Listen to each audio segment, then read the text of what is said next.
This festival has brought the whole community together. Yes, the energy is amazing. It's a true celebration. सोचिए, रात का वो सन्नाटा जब पूरी हवेली में सिर्फ सांसों की आवाज गूंज रही होती है। उसी अंधेरी रात में बिंदिया अपनी पहचान छुपाने के लिए शाल में खुद को लपेटकर हाथ में चमकता हुआ तेज चाकू लिए दिल में नफरत और दिमाग में खौफनाक साजिश लेकर ईशा के घर पहुंचती है। उसका एक ही मकसद होता है, ईशा का किडनैप। और जैसे ही वो दब्बे पांव ईशा के कमरे में घुसती है, उसका दिल जोर जोर से धड़क रहा होता है। कैमरा स्लो मोशन में दिखाता है चाकू का हवा में उठना, बैकग्राउंड में टेंशन भरा म्यूजिक, और बस उसी पल जब वो वार करने वाली होती है, तभी कहानी में आता है पहला जबरदस्त ट्विस्ट। दरवाज़ा जोर से खुलता है और सूरज वहाँ खड़ा होता है। सूरज को देखकर बिंदिया के चेहरे का रंग उड़ जाता है। वो घबराकर भागने की कोशिश करती है, लेकिन इस बार किस्मत साथ नहीं देती और ईशा खुद अपनी पूरी ताकत लगाकर उसे पकड़ लेती है। यहीं पर दोस्तों, अगर आपको लग रहा है कहानी गर्म हो रही है, तो एक लाइक तो बनता है। पकड़े जाने के बाद बिंदिया तुरंत अपना रंग बदल लेती है, आंसुओं का नाटक, भीगी आवाज़, और कहती है कि उसे ईशा से अकेले में बहुत ज़रूरी बात करनी है। सूरज को बिल्कुल भरोसा नहीं होता और वो मना कर देता है, लेकिन ईशा की जिद और भरोसे के आगे सूरज मजबूर हो जाता है और भारी दिल से कमरे के बाहर चला जाता है। जैसे ही दरवाज़ा बंद होता है, हवा का रुख बदल जाता है।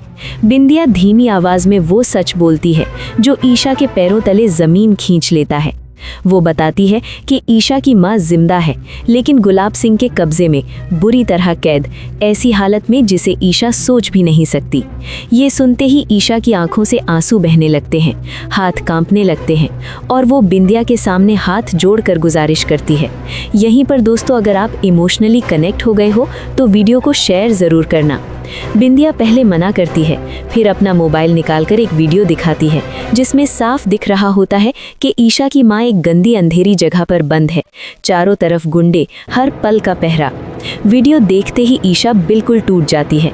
वो बस एक ही सवाल करती है, मैं अपनी माँ से कब मिल पाऊंगी? तब बिंदिया बताती है कि कल शिवरात्रि है, गुलाब सिंह पूरे दिन पूजा में व्यस्त रहेगा और वही मौका होगा माँ तक पहुँचने का। लेकिन दोस्तों, कहानी यहीं खत्म नहीं होती। असली धमाका अब बाकी होता है।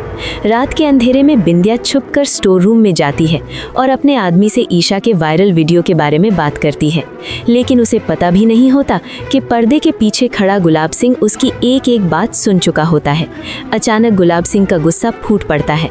वो बिंदिया पर हाथ उठा देता है, डंडे से वार करता है, धक्का मुक्की होती है, और किस्मत का खेल देखिए दोस्तों, वही डंडा पलटकर गुलाब सिंह को ही लग जाता है और वो बेहोश होकर जमीन पर गिर पड़ता है। बिंदिया घबरा जाती है, डर के मारे हवेली से भाग निकलती है। सुबह जब गुलाब सिंह को होश आता है तो वो पूरी कहानी को इस तरह पलट देता है कि सारा इल्जाम बिंदिया पर आ जाता है और सूरज ईशा को भी उस पर शक नहीं होता। लेकिन सच अभी भी अंधेरे में छुपा होता है। सूरज गुस्से में गुलाब सिंह के सामने कसम खाता है कि बिंदिया को ढूंढ कर लाएगा और सच सबके सामने रखेगा। अब सवाल ये है दोस्तों, क्या ईशा अपनी माँ को बचा पाएगी या बिंदिया की नई चाल सब पर भारी पड़ेगी? यहीं पर सस्पेंस अपने पीक पर है। तो अगर आप जानना चाहते हो आगे क्या होगा, तो चैनल को सब्सक्राइब करना बिल्कुल मत भूलना। कमेंट में अपनी राय ज़रूर लिखना, और वीडियो पसंद आई हो तो लाइक और शेयर करना, क्योंकि आगे आने वाला ट्विस्ट सबको हिलाकर रख देगा।